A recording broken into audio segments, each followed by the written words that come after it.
I actually have a fun announcement this morning. So we are officially ready to make this public.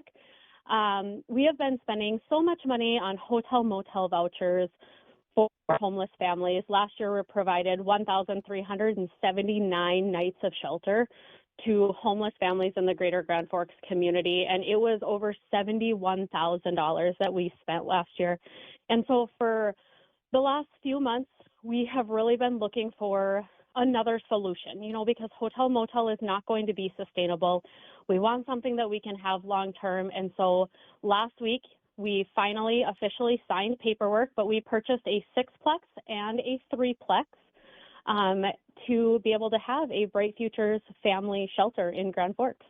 Well, excellent. That's really, are they in Grand Forks? They are in Grand Forks, yep. Okay. So we won't disclose any locations. Yeah. We want to make sure that we keep that dignity for our clients, but we are so excited to have this opportunity. So we signed paperwork and finalized everything last Wednesday. We are securing furniture. They're ready to move in. We just need to get the furniture in there. So we are looking for any furniture donations. We have to fully furnish those apartments. And then we have 4 families currently in the hotel, and so then we'll be moving them into the shelter.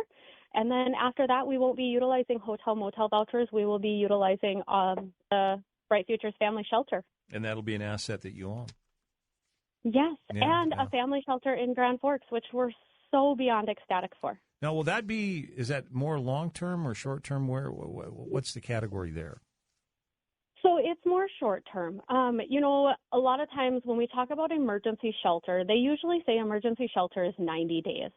But, depending on what the family's barriers are, we're averaging anywhere between 90 to 120 days before we can get a family housed because of different barriers, whether it's getting a copy of a Social Security card or getting a copy of a birth certificate. A lot of times those can take quite a few weeks. And then filling out applications for Grand Forks Housing Authority and low-income apartments, it takes a little bit of time. But usually our families are averaging about 3 to 4 months in the hotel.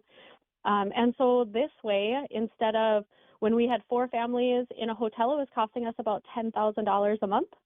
And so now we're able to move to our apartment complex that we purchased, and now that is an asset on us. Our goal is to have that paid off within 5 years, and then every time that we are able to secure grants and those type of things, that's going to go directly back into the programs, and we'll be able to help more families.